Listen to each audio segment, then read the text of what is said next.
Camarades, bonsoir. Camarades, nous allons parler ce soir d'un secteur qui est le principal pourvoyeur de ressources humaines pour les secteurs qui constituent le pilier de développement de toutes les grandes nations. Il s'agit du secteur de la formation professionnelle et technique.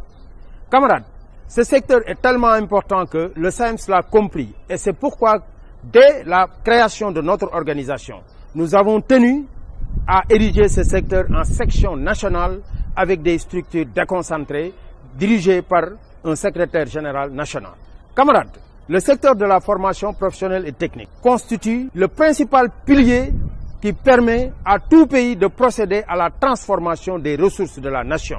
Et c'est pourquoi nous avons toujours porté le combat pour les camarades qui évoluent dans ce secteur. Parce que nous rappelons que le système éducatif est un et indivisible et tous les combats que nous devons mener, nous devons les mener au nom de l'équité et de la justice, mais nous devons aussi les mener pour l'amélioration des conditions de vie et de travail de tous les acteurs du système.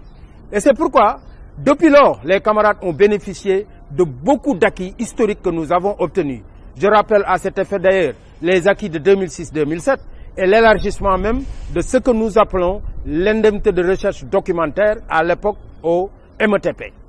ainsi que tous les autres acquis obtenus dans le cadre des protocoles qui ont été signés après. Il s'agit notamment du protocole de 2014, nous avons le protocole de 2017, nous avons également le protocole de 2018 et nous avons également le protocole de 2022 qui a consacré ce qu'on appelle la revalorisation de la rémunération des personnels de l'éducation et de la formation. Tous ces combats que nous avons menés pendant ces décennies, nous les avons menés au nom des enseignants du secteur de la formation professionnelle et technique au même titre que les autres. Mais nous avons décidé d'accentuer notre action au niveau de ce secteur par rapport à des revendications que nous pensons être des revendications légitimes sur lesquelles nous exigerons du gouvernement une matérialisation, une mise en œuvre qui devrait participer à l'amélioration de leurs conditions de vie et de travail. Il s'agit notamment des points relatifs à ce qu'on appelle la création des passerelles professionnelles dans le secteur pour permettre aux camarades de gravir les échelons. Il y a également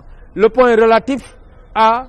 ce que nous considérons comme étant une injustice que vivent les METP dans ce secteur, qui au même titre que les autres collègues qui évoluent dans le moyen secondaire, doivent aujourd'hui être reversés dans le corps des PCM pour la formation professionnelle et technique. Il y a également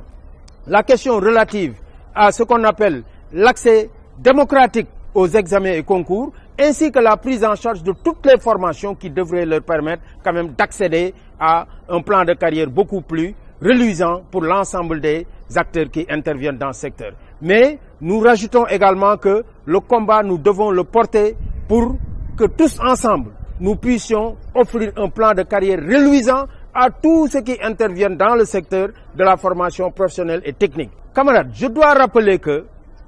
le SAEMS a toujours porté le combat pour la prise en charge de la carrière de tous ceux qui interviennent dans le système et notamment de ceux qui évoluent dans des secteurs spécifiques tels que le secteur de la formation professionnelle et technique. Telle est la vocation de notre organisation et nous continuerons à nous battre pour une amélioration continue de leur plan de carrière et notamment de ceux qui évoluent dans le secteur de la formation professionnelle et technique. Et c'est à cet effet que nous appelons tous les enseignants du Sénégal à continuer à porter le combat, car ceux qui interviennent dans le secteur sont les véritables soldats du développement dans tous les pays qui se respectent et nous allons en faire autant au Sénégal.